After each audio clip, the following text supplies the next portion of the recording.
And thanks for the invitation to come today. So my presentation is a little bit different from some of the last few ones in that I think I've got at most one slide of results. So it's not necessarily about talking about the findings of recent research, it's about plugging recent opportunities which are made available through the SLS.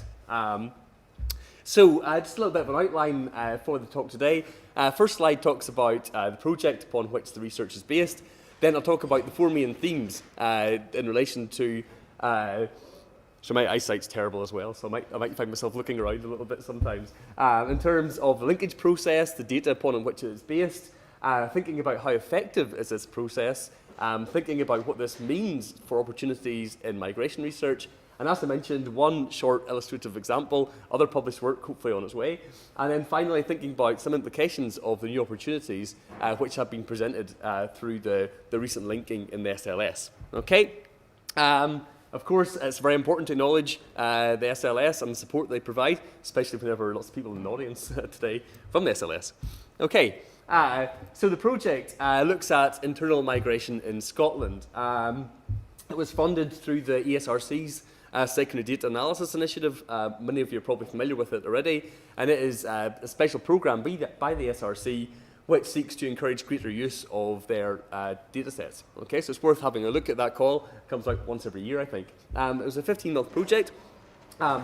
Ended a few months ago, so we're at that stage of our project with lots of findings, trying to disseminate those findings, trying to write them up, trying to publish them, etc. I led the research along with colleagues at St Andrews and Edinburgh. You'll probably recognise some of those names. Data is mainly based on the Scottish Longitudinal Study, although we use other data sets as well. But for today's presentation, focus just exclusively on the SLS.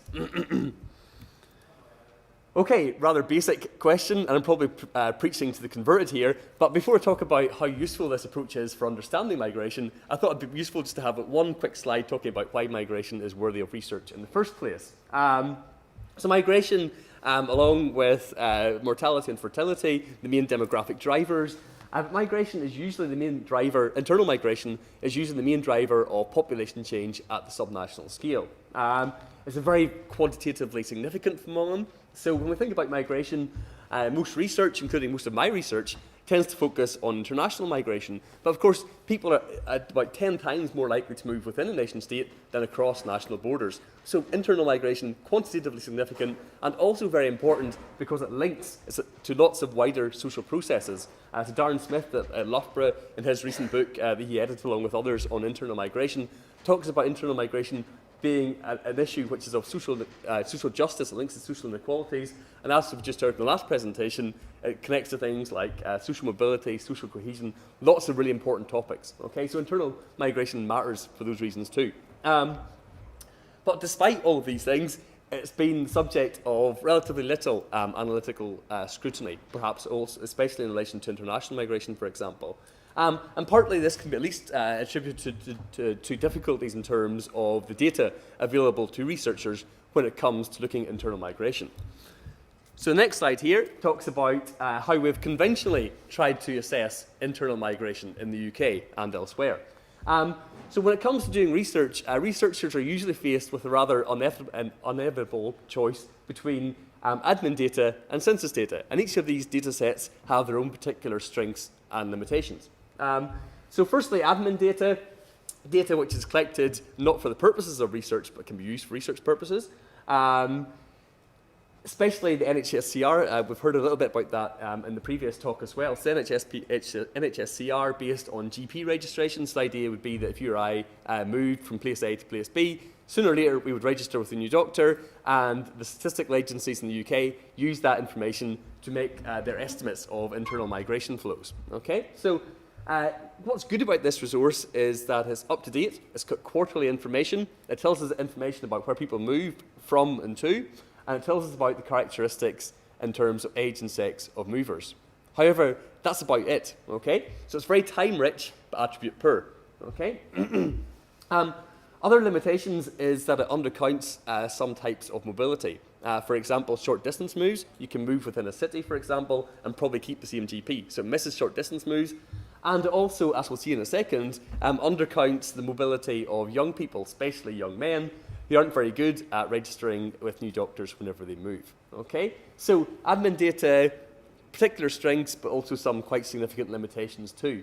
Census data, very, very attribute rich, but as we know, time poor. So censuses come around just once every 10 years. Of course, you know that. So because it's a census, it's got almost everyone in the UK. It's got lots of questions, equals lots of data for researchers. However, once every decade, and big time lags between the data being collected and being made available for researchers. Okay? So on one hand, researchers can use the admin data, really up to date, time rich, but doesn't tell us that much about mobility. Or on the other hand, we've got the census, which is fantastic, but it only comes around once a blue moon. Okay, so that's conventional challenges, and the recent work with the SLS can help us to overcome some of those challenges. Of course, no data set is perfect, as we'll talk about in a second, but it goes some way towards overcoming some of these limitations. So I'll not bother talking about the SLS, we've already heard about that, but the new opportunity is that the annual residential location data based on the health admin data going back to 2000, in the summer of 2016, that was linked into the SLS for the first time. And the real opportunity here is that because we've got the health admin data and we've got the census data, we can understand the characteristics of movers through their census returns, and we can find out what happens to those people between the censuses based on their health admin data. Okay? So we can find out for the first time about movers and moves. Okay? So this relates to a sizable cohort of individuals, over 500,000 people in SLS, detailed geographies, it picks up moves at postcode level. So we get residential mobility, which is the most quantitatively significant type of mobility, and covers a significant period as well. So we go from 2000 up until 2015. Okay, so we've got 15 years worth of mobility patterns for individuals. First time, fantastic opportunity. For the project, we were particularly interested on the effects of the Great Recession on mobility patterns. So we focused mainly on the working age population as recorded through the 2011 census. So for example here, our sample size was over 150,000. So of course that allows you to do really good things in terms of statistical techniques, etc. So really healthy sample size. The postcode data that we used was the initial test version, which has subsequently been updated slightly as well. So if you want to use the SLS postcode data today, it will be slightly different from the postcode data that we originally had access to. So that's the kind of new resource that we've got.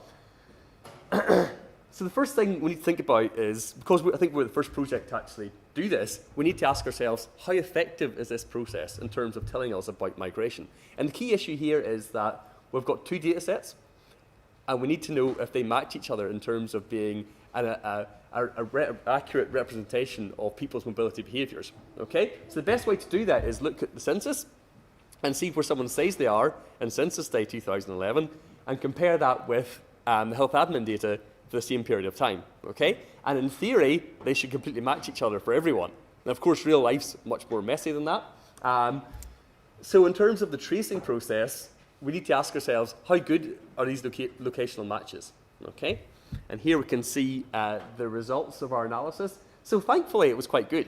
We already had the money from the SRC to this stage, but if it was really poor, they would have some explaining to do. But thankfully, it worked out quite well. So what we see is that 85% of matches, so for those 151,000 individuals, 85% of them have the same location at Census Day and according to their health admin record. Okay, a further 0.6% we kind of we matched them within 6 months. So we kind of figured, we took an expert view and thought that's not bad. We'll shove that in as well. Okay, so our sample for the analysis was the 85.6% of individuals who were matched in Census Day or within 6 months. Okay, some people appear in the SLS and the NHSCR, but it takes quite a while to actually match them. So we thought that's not very good. We'll get rid of those individuals. A further 9% were traced in both surveys, in both data sets, but we never find a postcode match for them. Okay, and then finally, there was a 1% of people who were in the SLS but never had an NHSCR record. Okay, and of course, we can't say very much about their mobility either. Okay, so the good news is 85.6% of sample members we can do something useful with, the rest we can't. Okay, and the challenge for researchers is that the chances of matching someone isn't, of course, random. Okay, we get a systematic underreporting bias for certain types of groups. So once we looked at the effectiveness of the process, the next challenge was to look at which types of population subgroups and types of places are likely to be missed through this process. Okay? So the next chart here has a simple breakdown by age and sex, and as we can see, apart from the very youngest group, we see that matching improves with age, and matching rates for women are pretty much universally higher than they are for men. Okay, and that's because we know young people, especially young men, don't register with GPs or don't register at all after moving. Okay, so we've got this systematic underreporting bias, which is a challenge that we need to try and deal with. So that was a simple age and sex representation. We also used statistical modelling to see which types of groups and types of places were missed. So there's age and sex dynamics I just mentioned. Economic activity is also important. Students, as you'd expect, move very frequently. They've got a term time address, a home time address. So this complicates some of the measures for students. And then finally, in terms of geography, we tend to see that in terms of deprivation, matching isn't so good there, and there's a kind of a rural-urban effect in terms of matching as well. Okay, so we had to try to identify the kind of the systematic nature of the underreporting bias that happens through this process. Okay, so what can we do about it? We know that the approach is pretty good, but we need to try and account for this this bias. So our approach was to weight the data according to age and sex, because those are the main determinants of kind of being missed. Okay, so Anne-Marie, who worked in this project, she now works for NRS. She produced weights which can be applied to the data, and which we did apply to the data to kind of correct the bias whereby young people, especially young men, were missed out. Okay, so these weights can be applied to the data with the caveat, of course, the data's changed slightly since we used the test version. But in theory, these sort of weights would help to correct that bias. And and when it comes to our published research and our findings, we used the weights for the 2001 census to correct for age and sex. Of course, you could go to town and weighting in terms of doing the geography, economic activity as well, and that's certainly an option that would be available for others if they wanted to pursue that option. And I promised an illustrative example. This isn't just hypothetical. We can do this. We've done this for... the main part of the research is looking at changing mobility patterns over time in terms of asking the question, are we becoming less mobile in Scotland? And if so, which population subgroups and which types of places are implicated in those processes? And of course, I could give a separate presentation on that, but for today's purposes, I just thought I'd include this one chart. And this is looking at the migration propensities of immigrants. There's all sorts of theoretical ideas we can test using this type of data.